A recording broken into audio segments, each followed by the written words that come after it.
News this morning, a grand jury will hear the case against the man accused in the deadly KSU shooting. And a county health department has confirmed the 5th case of whooping cough this year. We'll tell you what to look out for. Dedicated to Eastern and Southern Kentucky, this is WYMT Mountain News This Morning. Good morning, I'm Caroline Mueller, and today's date is Wednesday, December 17th, and it is now 5:31. Let's go ahead and check in with meteorologist Megan Desmel for a look at your forecast this morning.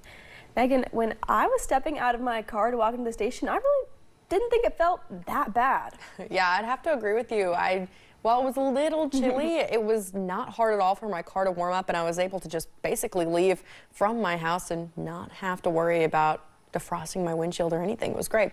And in terms of what we're seeing in the clouds, it's even better, nice and dry this morning. Just a lot of clouds, which will be the story for your Wednesday. Now, while we are very cloudy today, we will see this trend changing tomorrow as storm chances do enter into the forecast late tomorrow evening. But let's talk about temperatures right now. Again, not too bad at all. We're looking at a mixture of the 40s, and by the afternoon, we're looking at high temperatures in the upper 40s and low 50s, really between 48 to 53 degrees is that temperature range. A couple of people are outliers here. 55 is the high in Hayden, and we're looking at 46 as the high in Wise. But in terms of when you can expect those warmest temperatures of the day, that'll be around that 3 o'clock, 4 o'clock time frame. Again, plenty of cloud cover for the day, but all in all, not too bad. Caroline. Thanks, Megan. Deputies in Wolfe County arrested a group of men for starting fires last week. Corey Wallen of Salyersville, Brian Harper of West Liberty, and Joshua Spencer of Campton were arrested in connection with 3 separate fires that happened last Tuesday and Wednesday. All 3 are facing arson charges. 2 of them were also charged with animal cruelty. A 4th person, Freddie Fletcher, was indicted but hasn't been arrested yet. If you know where Fletcher is, you're asked to contact the Wolfe County Sheriff's Office. The case for the man charged in last week's deadly shooting at Kentucky State University will now go to the grand jury. Jacob Bard is accused of shooting and killing 19-year-old Dejon Fox Jr. and seriously injuring another student. During his hearing, a detective testified that Bard was at KSU to help his son move out safely. He said there's bad blood between Bard's son and another group of students.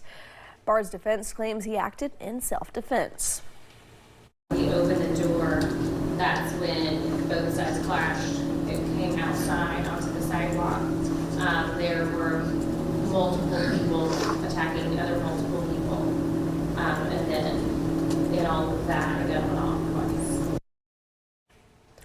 Bard's case was sent to the grand jury. His bond is still set at $1 million. He would have to post 10% of that to be released. A Lexington family is trying to pick up the pieces just days before Christmas after a devastating house fire Saturday. 7 members of the family are now crammed into a single motel room. They say they've reached out to organizations and churches for help finding a place to stay, but claim so far they haven't received any assistance. I mean, we lost personal documents, IDs are melted, birth certificates are burned, family photos are gone. Things that are next to impossible or never can be replaced. You can find a link to the family's GoFundMe in the web version of this story at WYMT.com.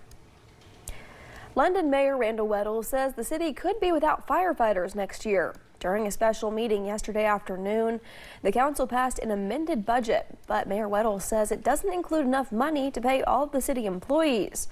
Weddle told the council that without any changes to the budget, there could be dozens of layoffs. We'll have to fire everybody at the fire department with the current numbers you have. We're going to make on the record the amount of jobs that's being impacted by this, which is 51 employees, 2 clerks, 1 building inspector, IT completely removed. Weddle said the city's public works could lose 15 employees and more than a dozen police officers could also be laid off. He told us those cuts would take effect January 1st. The tension between the council and the mayor reignited before the budget vote. Councilmember Judd Weaver said the council didn't get all the details in time. He argued the budget issues fall on Mayor Weddle. If you're concerned about your jobs, this man here does all the hiring and firing. We're trying to get it back to an even playing field to where we can move forward in the right way and legally. If this ordinance goes through the way that it is, I will have to lay off the entire fire department, and that is not then you should have thought about that before you hired 70 almost employees illegally. Here goes more false numbers. That's that.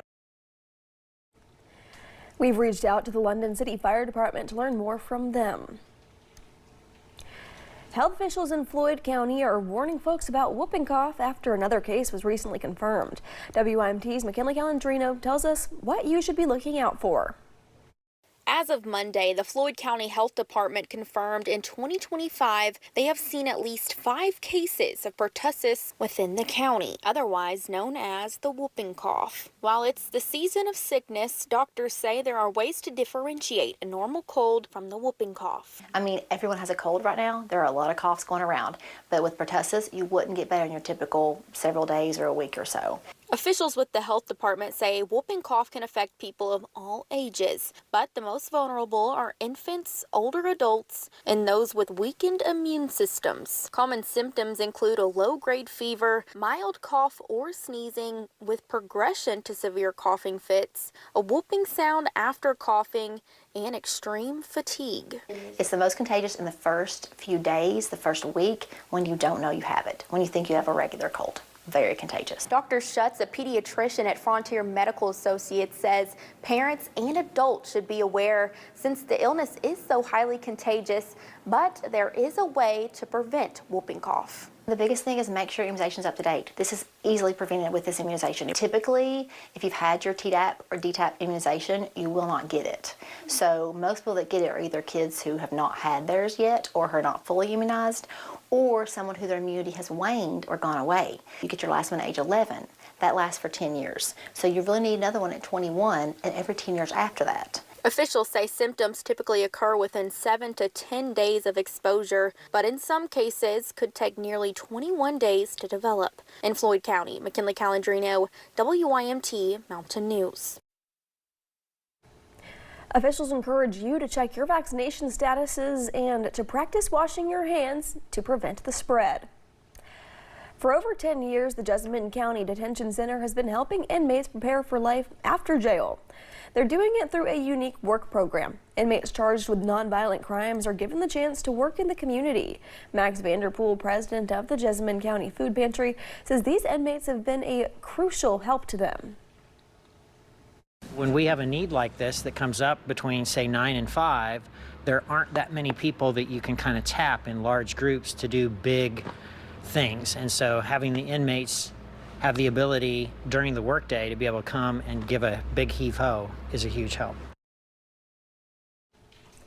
The Jessamine County jailer says he thinks it's the future of corrections to let inmates help others so they don't become repeat offenders. Some students may have a complicated relationship with law enforcement. The Sheriff's School Safety Officer Program seeks to change that in Cabell County, West Virginia.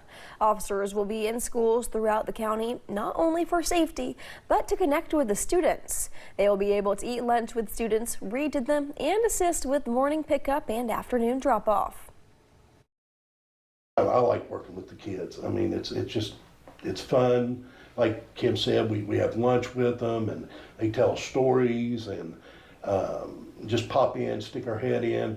Teachers want us to, we'll read to them, we'll talk to them about the job. Sheriff Doug Adams says they have been receiving calls the past couple of weeks about the police presence at schools, and he wants to let parents know this is part of the new program and isn't anything negative.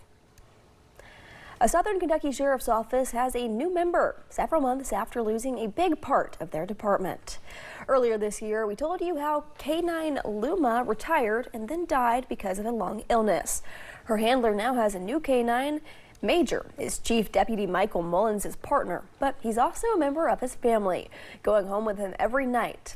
Major and Mullins spent weeks training and bonding together in Florida. A K-9 is a member. They are a deputy. They don't work for a paycheck. They work for a toy and a bag of food, a bunch of love from their family. Having a K-9 is a very important part of police work, but it's also a very costly one.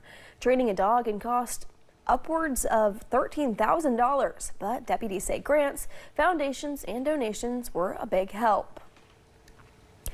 Donations to one local housing nonprofit are going twice as far this holiday season.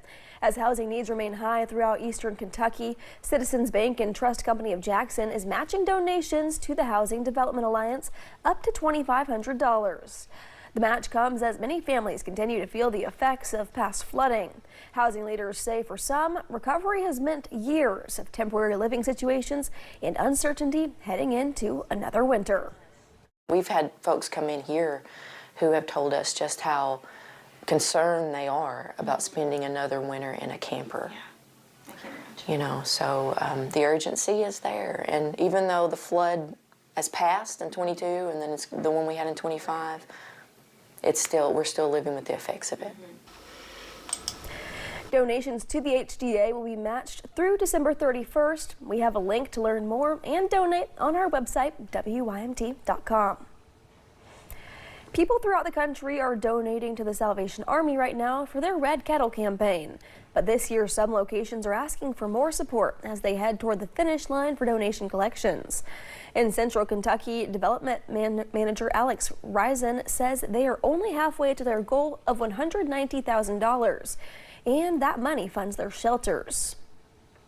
Every single one of those dollars is going to make sure that they have a warm place to stay here in the winter. Those with the Salvation Army say helping your neighbor and being part of a time-honored tradition makes volunteering worth it. You can still volunteer to be a bell ringer. Coming up, a holiday special hosted by Christina Aguilera is in the works. That and more in a look of today's Eye Entertainment. And we're looking at chances of strong to severe storms on Thursday.